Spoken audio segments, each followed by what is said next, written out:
Ini cara paling gampang untuk kelola uang usaha tanpa harus ngerti accounting. Dulu, aku pikir kalau yang namanya jualan, itu yang penting jualannya laku. Urusan atur duit mah nanti aja lah.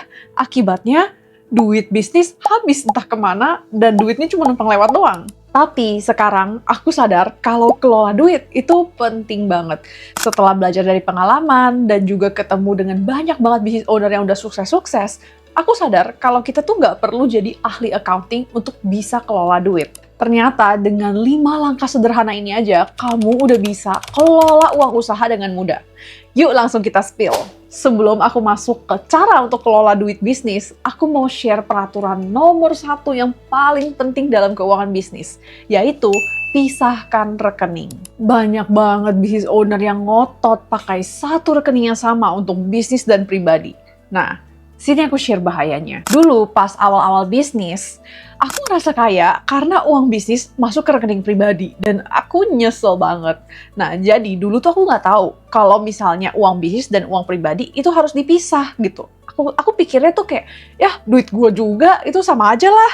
Tapi aku malahan itu salah. Akibatnya aku nggak tahu bisnisku tuh profitnya berapa. Patokannya cuma lihat saldo rekening. Dan gak jelas, campur aduk semua. Bahkan, aku tuh sering gak sadar pakai uang bisnis untuk keperluan pribadi. Nah, terus nanti misalnya pas mau restock barang, bingung, kok duitnya cuma segini ya? Akibatnya, jadi susah banget untuk atur duit pribadi, untuk nabung, dan susah banget juga untuk bisa tahu ada berapa duit yang bisa dipakai untuk keperluan bisnis.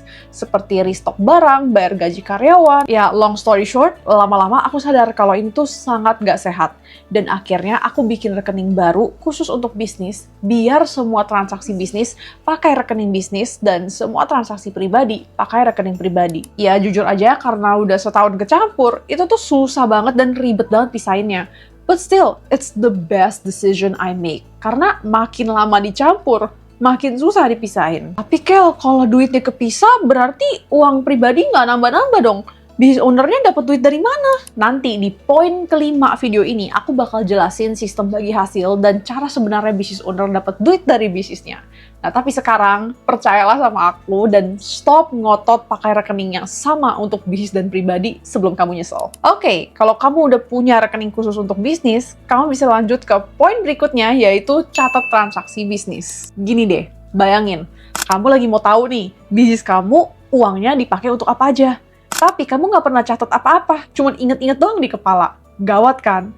That's why kamu harus catat keuangan bisnismu secara sederhana aja, kayak gitu. Contohnya seperti ini. Apa saja yang dicatat? Ya, yang paling basic dan sederhana ya catat uang masuk dan uang keluar. Ya, uang masuk seperti penjualan, DP customer, dan uang keluar itu seperti kalau kamu ada bayar supplier, bayar gaji karyawan, dan jangan lupa juga untuk catat tanggalnya dan juga jumlahnya. Oke, sekarang catatnya pakai apa? Oke, aku bakal share yang opsi gratisnya dulu. Kamu bisa catat pakai Excel atau Google Sheets, kayak gitu. Bahkan aku sendiri pun selama ini nyatat keuangan masih tetap pakai Excel gitu.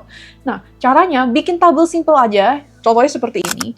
Yang penting ada tanggal, kategori, dan juga uang masuknya berapa dan uang keluarnya berapa. Next, ada juga opsi berbayar. Kalau misalnya kamu tuh mau hemat waktu dan ada budget juga, kamu bisa pakai software accounting seperti Journal atau Accurate untuk bantu kamu rekap semua transaksi dan nanti tiap bulan kamu tinggal tarik aja datanya. Tapi buat kamu nih yang masih nyatetnya secara manual, it's okay. Aku mau kasih beberapa tips biar kamu juga biar bisa rutin dan juga mengurangi kesalahan. Pertama, lakukan pencatatan secara rutin. Mungkin bisa setiap hari atau maksimum seminggu sekali biar nggak numpuk. Dan juga pastikan kamu simpan semua bukti bayar dan struk-struk biar saat kamu mau lakukan pengecekan ulang gampang. Nah, biasanya pebisnis pemula cuman stop sampai di sini aja. Catat uang keluar masuk, habis itu udah selesai. Salah ya. Memang catat uang keluar masuk itu penting. Tapi itu aja nggak cukup. Karena uang yang masuk dan keluar harus dikategorikan. Tapi sebelum aku lanjut bahas caranya gimana, aku lihat teman-teman yang nonton video ini banyak banget yang belum subscribe ya. Jadi kalau kamu suka belajar tentang bisnis atau keuangan dan kamu juga suka nonton video-video aku, please do me a favor dan tekan tombol like dan subscribe biar YouTube bisa push video aku ke teman-teman lain yang lagi belajar bisnis juga seperti kalian. Oke?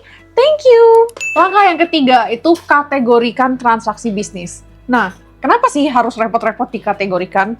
Karena uang yang masuk ke bisnis belum tentu boleh kamu anggap sebagai sales, dan uang yang kamu keluarkan untuk bisnis belum tentu memotong profit. Nah, kita mulai dari kategorikan uang masuk dulu ya. Biasanya uang yang masuk ke bisnis itu aku tuh bakal kategorikan ke dua grup, sales dan non-sales. Oke, pertama, apa nih yang masuk ke dalam sales? Ya, ini jelas banget gitu ya, pendapatan dari jual barang atau jasa ke customer, kayak gitu.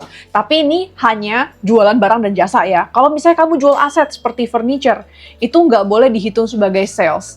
Itu adalah transaksi non-sales. Oke, dan juga kalau kamu terima DP dari customer tapi orderannya belum kamu selesaikan, itu juga masih non-sales. Setelah kamu selesaikan orderannya, baru kamu bisa ubah DP tersebut menjadi sales. Terus, kalau kamu dapat duit dari sumber lain selain dari penjualan, misalnya kamu dapat duit dari investor, atau kamu dapat duit dari hutang usaha, atau ownernya setor modal tambahan, itu semua transaksi non-sales. Nah, untuk uang yang keluar dari bisnis, ada 4 kategori yang biasa aku buat gitu. Kategori 1 dan 2 itu memotong profit, kategori 3 dan 4 itu tidak mempengaruhi profit. Nah, langsung kita bahas satu-satu ya. Yang pertama itu biaya HPP atau harga pokok penjualan. Nah, ini adalah biaya yang berhubungan langsung dengan produk kamu. Oke? Contohnya, biaya bahan baku, packaging, dan tenaga kerja langsung. Kenapa biaya ini penting? Karena ini yang bakal membantu kamu untuk menghitung margin per produk kamu. Kedua, itu biaya operasional. Nah, ini juga memotong profit, tapi bedanya dengan HPP, dia tidak berhubungan langsung dengan produk, tapi tetap berhubungan dengan menjalankan bisnis kamu. Misalnya, listrik, air, gaji karyawan, sewa tempat, sewa toko, dan lain-lain. Kenapa kategorinya harus dipisah dengan HPP? Karena biaya operasional itu fix, nggak berhubungan dengan jumlah produk gitu. Kalau misalnya HPP, kamu jualnya makin banyak, dia bakal ikut naik. Nah, kalau biaya operasional, dia itu fix. Dia naik turunnya nggak mengikuti kamu jual produknya berapa. Nah, that's why kita kadang-kadang harus perhatikan, karena bisa jadi produk kamu marginnya udah besar, tapi malahan profitnya berkurang gara-gara kamu biaya operasionalnya terlalu besar. Kategori yang ketiga itu investasi, dan ini tidak langsung memotong profit ya, gitu. Nah, apa sih yang masuk ke kategori investasi? Ya, kalau misalnya kamu ada beli aset untuk bisnis, atau barang-barang lain yang bakal dipakai secara jangka panjang. Contohnya, misalnya kamu beli mesin, kamu beli peralatan, kamu beli kendaraan, kayak gitu. Nah, untuk kegiatan investasi atau beli aset ini tidak langsung memotong profit, karena ya hitungannya itu aset untuk bisnis, kamu nambah aset. Tapi hanya penyusutannya saja yang memotong profit bisnis. Dan kategori keempat adalah financing atau pendanaan, dan ini juga tidak langsung memotong profit bisnis ya. Nah, di kategori ini itu adalah transaksi-transaksi yang berhubungan tentang pendanaan atau pembiayai usaha. Contohnya, kamu bayar cicilan aset, kamu lunasi hutang bisnis, atau kamu bagi profit atau profit sharing ke owner. Apalagi nih, kalau kamu bisnisnya memiliki pinjaman atau ada pegang duit investor, penting banget untuk kamu catat transaksi yang ada di kategori ini. Kalau semua transaksi udah dikategorikan dengan tepat, baru kamu bisa lanjut ke langkah berikutnya, yaitu hitung profit. Cara hitung profit yang tepat dan mudah untuk bisnis UMKM itu dengan caranya bikin laporan laba rugi atau income statement, dan contohnya itu seperti ini, yang paling sederhana.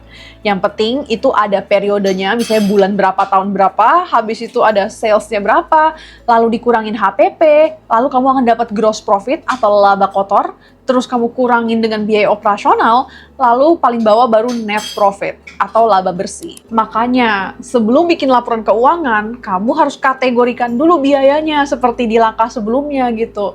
Nanti pas kamu bikin laporan laba ruginya, jadi gampang banget. Kamu tinggal masukin aja salesnya berapa, HPP-nya berapa, dan biaya operasionalnya itu berapa gitu.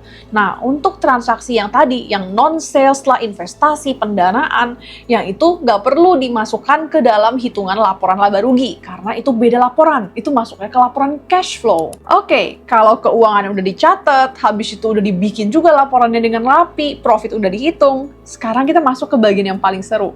Business owner dapatnya berapa. Tapi sebelum itu, kalau kamu serius mau belajar keuangan bisnis dan cara bikin laporan keuangan secara step by step, kamu bisa cek link di description dan ikut kelas Small Business Finance, di mana aku udah share semua ilmu keuangan bisnisku selengkap-lengkapnya, termasuk cara bikin laporan keuangan seperti tadi, secara step by step dari awal sampai jadi.